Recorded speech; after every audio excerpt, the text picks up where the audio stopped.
Living Power with Dan Hurst. There is a tendency to make quick judgments on what is seen and heard, and to speak up quickly. Now, this can certainly be a misuse, but it is also a characteristic of somebody who has the gift of prophecy. They make snap decisions, and most of the time they're right. You know, they're able to see certain things and make some quick judgments about certain things. And it's not that they're acting in haste, but rather that they're able to come to some sort of conclusion about a situation or about a person rather quickly. And they speak up about it. In John chapter 13, verses 6 through 9, we are at the Last Supper in this particular passage. And they're sitting there, and Jesus goes and he begins to wash the disciples' feet.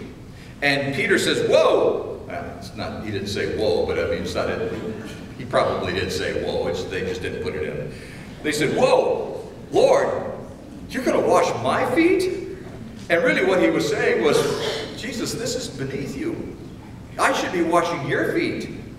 Lord, why are you washing my feet? I'm the one that should be doing this." And Jesus responds, he says, "Look, you don't understand it now, but you will at some point." And Peter says, No. You will never wash my feet." And Jesus says, "Peter, unless I wash your feet, Peter, unless I serve you, you can't be a part of me." And Peter just responds immediately, "In that case, wash my feet, my hands, and my head. I'm in on this, 100%. Whatever you say, God, I'm in on it." That's that tendency to make these judgments on what's being seen and heard, and to speak up quickly. Just respond quickly, and to make these choices and these positive decisions that one makes.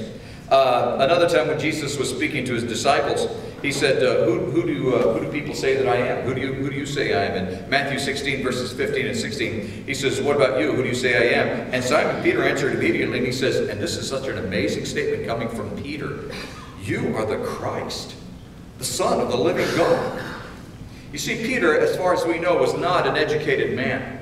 He had not gone to the schools, to the religious schools, like John the Baptizer had gone to the Qumran community and lived with the Essenes and had grown up in that community. And I think Jesus did also, but there's nothing really, nothing that says that he did. But most of those families would send their children to these religious schools. But Peter, because of where he lived and because of his community, because of his background and all, didn't more than likely go to one of these schools. And so for him to speak up and say, "You are the Christ, the Son of the living God," was pretty remarkable. Because he was using a language or a term that wasn't familiar to the unschooled. This was a term that would have been used by the Essenes and by others that were trained in the religious schools. And so for Peter to speak up and say this was an acknowledgement that he understood who Jesus really was. He had really come to this realization and this acknowledgement.